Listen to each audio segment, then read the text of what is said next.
Hey guys, welcome back to the channel. I'm your host Viraj, and in today's video, we'll be doing the tactical preview of one of the most anticipated semi-final fixtures of Manchester City versus PSG.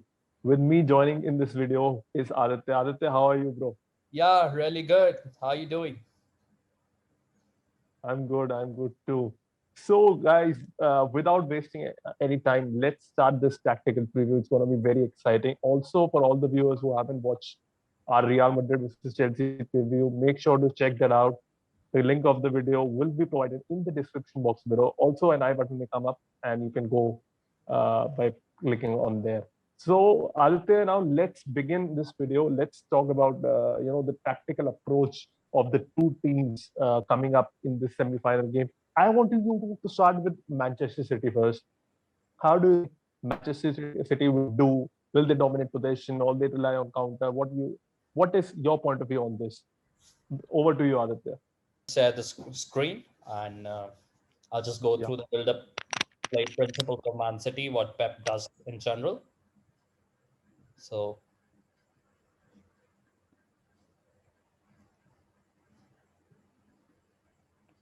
as you can see, this is a 3-2-5. It could be here. It is for Rodri and Gundogan in the midfield too. Okay. Sometimes it's the inverted fullback Zinchenko, and in that case, Gundogan is between the lines, joining the front five, and Foden is on the wide left. Here now, Zinchenko is wide left, Foden is in the middle, and Gundogan is here. But the principle and the system is the same. As you can see, now this is Zinchenko, Rodri. Now, still, it's the same system. Now, Gundogan is between the lines. So, again, they are all working along different lines, trying to create those short passing angles, triangles.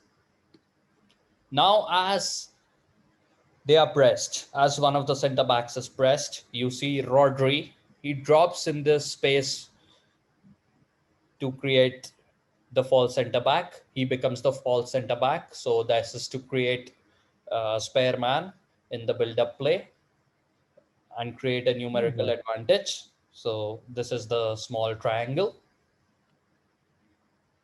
So Pep's concept is based on creating small triangles all over the pitch in order to proceed through the thirds. I think our viewers know that. That is very clear. Yes. Now, as you can see, when the inverted fullback Zinchenko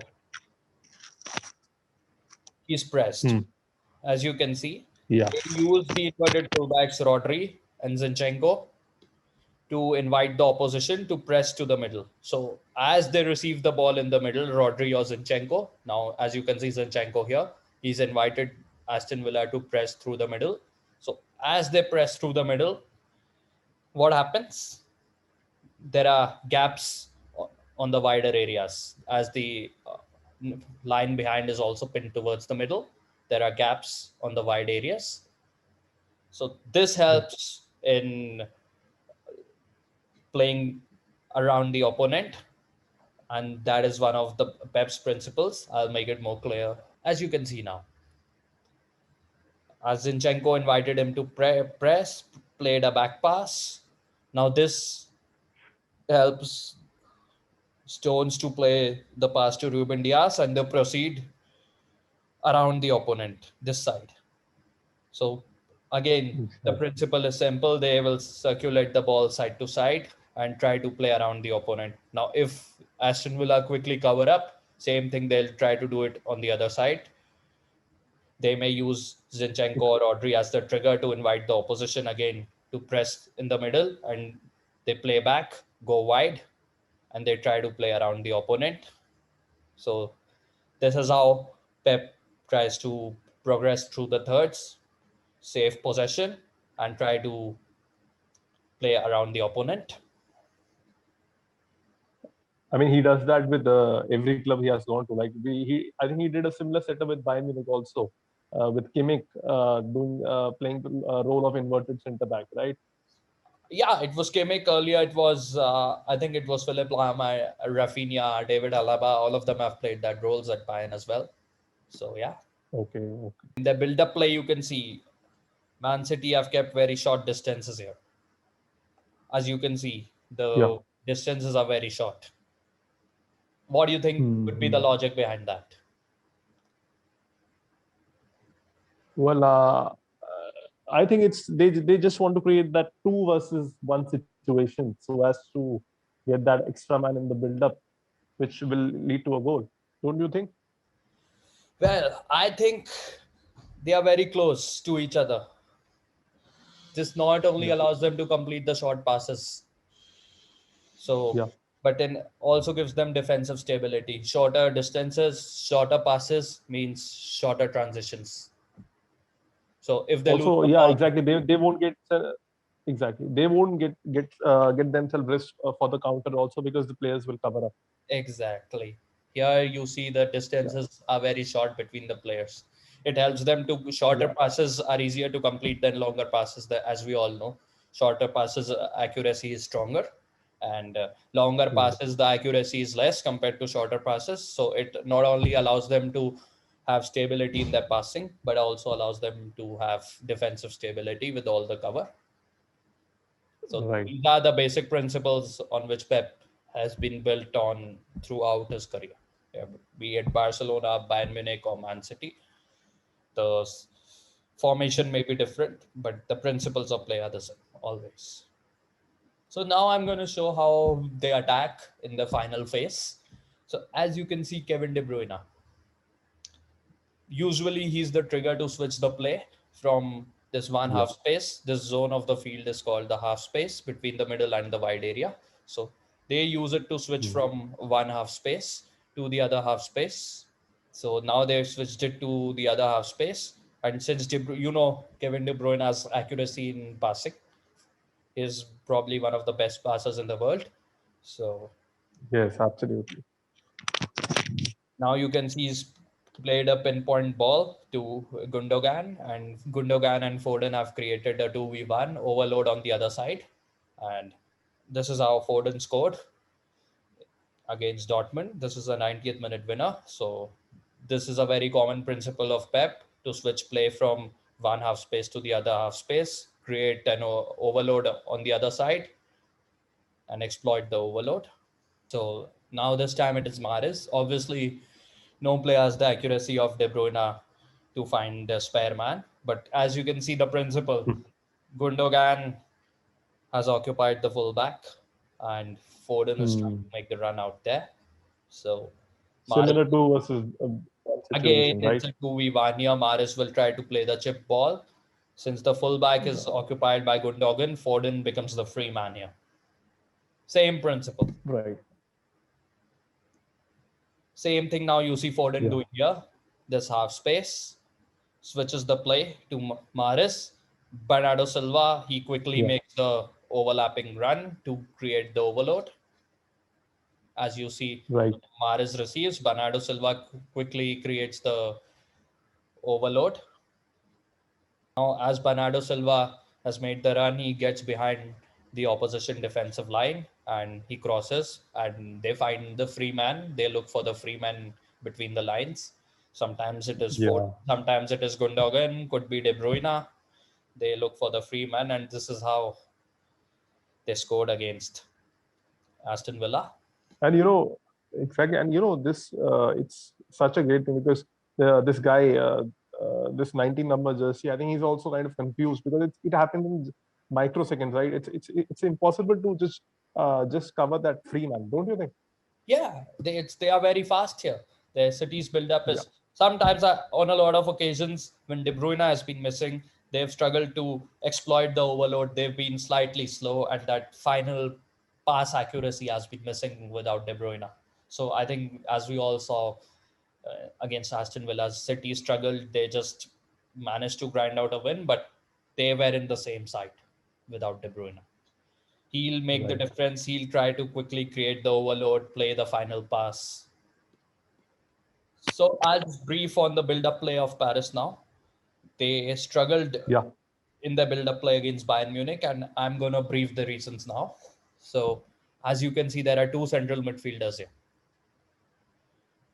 So, Bayern Munich, and now when Kimpembe receives the square pass from Navas, he doesn't have the support of the third midfielder. Right. Now you can see Paris are completely locked It up. just They are just locked up. They lack support, and now one of the midfielders has to come closer. They just lack the support of a third midfielder. is that like Pochettino believes in long ball football? You mean to say that that's why the spaces are so big? He doesn't believe in long ball football. I think we all saw at Tottenham. He doesn't believe in long ball football, but he definitely kept a front four because they had a great attacking prowess with Yeah. Draxler, Neymar, Di Maria, and Mbappe. They had a front four. They had a great attacking prowess. So that somewhat backfired because they struggled with the build-up play. So they weren't able to move the ball through the thirds. Later, you could see now Okay. Neymar is dropping back. Since they struggled to get out of the zone. You see Neymar is dropping. You see on this other side, Di Maria is also dropping to support the build-up. Yeah. Pochettino quickly realized, Exactly. the players realize that they cannot do it by staying high. So Neymar and Di Maria, sometimes on the left side, it could be Draxler. They had to drop in the build-up phase. Right now, someone should be dropping here. These are your two central midfielders. And the third one is not there. Kimpembe is lacking support here. He doesn't have enough options. So Neymar or someone should be quicker in dropping and creating this triangle. The short triangles, as we all know, short triangles are the key to build up. These are one of the Yeah. key principles. They played Barcelona. Now you see they have the third midfielder here. They can create that small triangle, use one of these midfielders as the trigger to circulate the ball. As you can see now, it is far more easier to circulate possession. Now they have one man less in attack. So they had a front Yes. four against Bayern Munich, Draxler, Neymar, Di Maria, and Mbappe. So now they have a front three. Now they have an extra midfielder. So as you can see, it's far easier to circulate the ball out there. Yeah, and it paid off for PSG. After that resounding win over Barcelona. Exactly. So depends Correct. now what approach Pochettino uses. Does he go for a midfield three, or I think he'll go for a midfield three. I think The Verratti key. will be out there as the third midfielder. He was out against Bayern Munich due to COVID, I think. So I think he'll be there, and they'll have a midfield three against uh, Man City. So I mean, what do you think about this match? Like, will this gonna be also that kind of tactical battle that we were talking about in the Real Madrid versus Chelsea video, or here you see, Now, a brilliant and question. I'll answer that now. I'll go to my yeah, next phase of our analysis. So as you can see, this is Neymar. He gets between the lines. Mbappe makes the run to yes, exploit the depth behind the defense. Neymar plays the through ball. So this is the biggest strength of Paris. I think we all know that. They have scored so many yeah, goals in the Champions League in this fashion. I'll show you a couple of more clips. So now this is Di Maria. Same through ball to Mbappe, who's making the run. They exploit this depth with their speed, and they are very clinical in front of goal. Again, as you see, Di Maria, he releases the through ball, releases Mbappe in depth. This is where Paris can kill City. This is where they can exploit City. And I'll just show how this complements the way Pep has been playing in the Champions League in the last, I think, since his Barcelona career. As you can see, this is Mane. This we flash back to Champions League 2018. This is Mane in depth, and this is how Liverpool scored one of their goals at the Etihad. Salah scored from a rebound, but Mane exploited the depth behind the defense. Rodri or Fernandinho. So as you can see, Neymar now. the counter attack, they will need Yeah. a stronger counter press like this. And I think Fernandinho is far more better at committing tactical fouls, stopping opposition, frustrating them. You need Fernandinho here to frustrate Neymar. We need two, three players counter pressing Neymar in these situations. As you can see, this is Neymar now.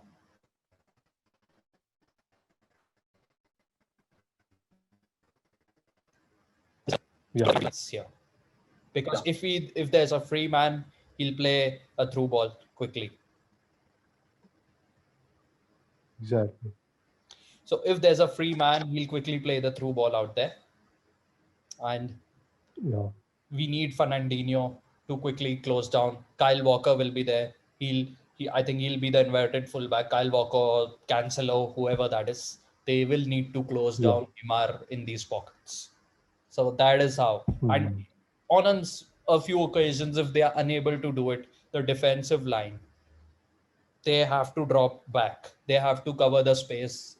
They have to drop back.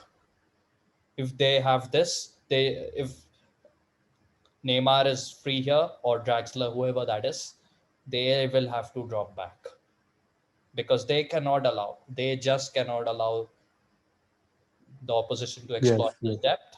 So Walker is very good at that. Walker has to quickly drop back, and same way Cancelo, Ruben Diaz, they'll have to cover the space. We've seen in a similar fashion, Pep has been going out in Europe for the last 10 years.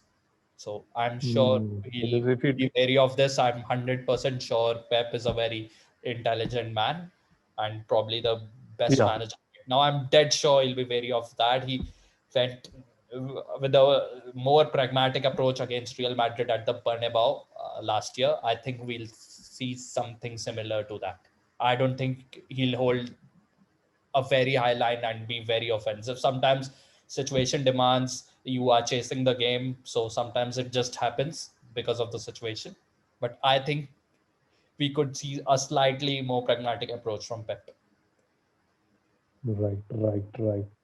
So thank you so much, Aditya, for your wonderful insights on this game. So this will be it, guys, for all the viewers watching out there. Do let us know your thoughts in the comment section down below. And with that said, we'll see you next time.